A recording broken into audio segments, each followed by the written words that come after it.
Chapter 14. The Curse of Bad Religion. In a very telling article, Farewell the Lollipop, James J. Kilpatrick attacked the federal regulation of food sales in public school lunchrooms. The new regulation would prohibit the sale of junk foods or foods of minimum nutritional value until after the last lunch period. Kilpatrick was not defending junk foods, he was defending freedom.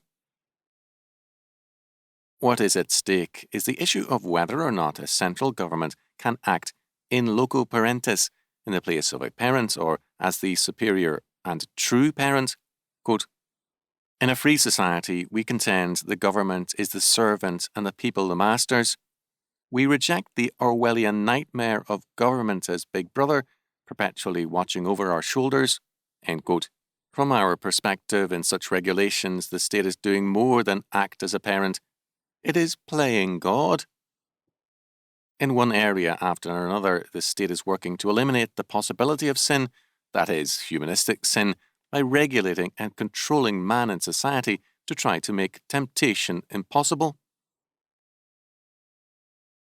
What is in view is the society of Dostoevsky's Grand Inquisitor. The Lord God made sin possible in the Garden of Eden. The modern state seeks to make it impossible everywhere by regulating people into such narrow paths that nothing will be done except the will of the state. It seeks to eliminate sin by eliminating freedom.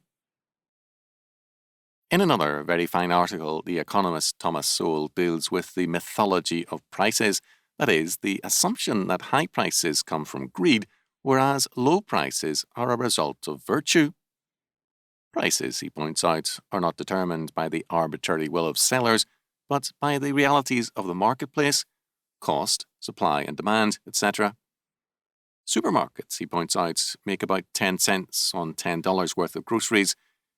Insurance rates are determined by drivers. They are very high for Boston drivers because motorists in Boston drive with little morality and much damage.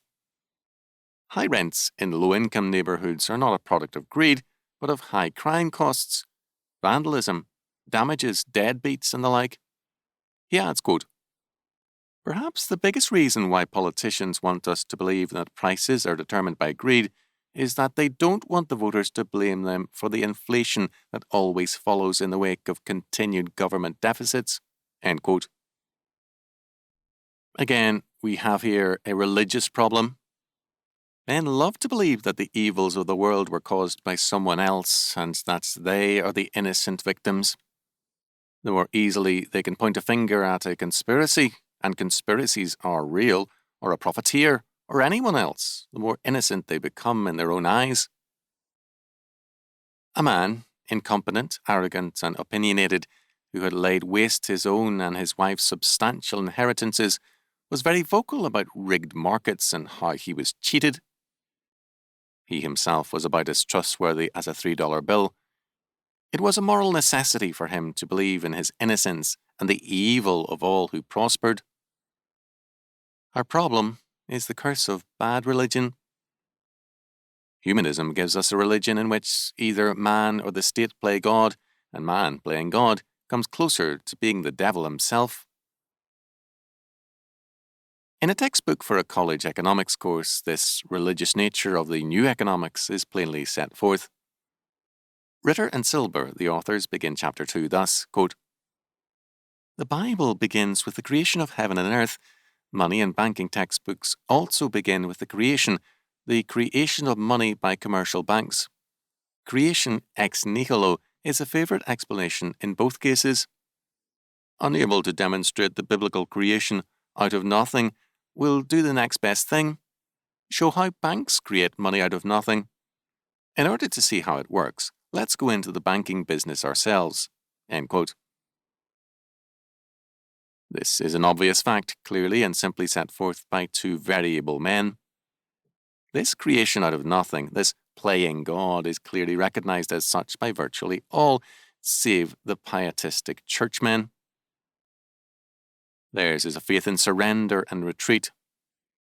Christianity, or what they call Christianity, is limited to a small realm called the spiritual realm.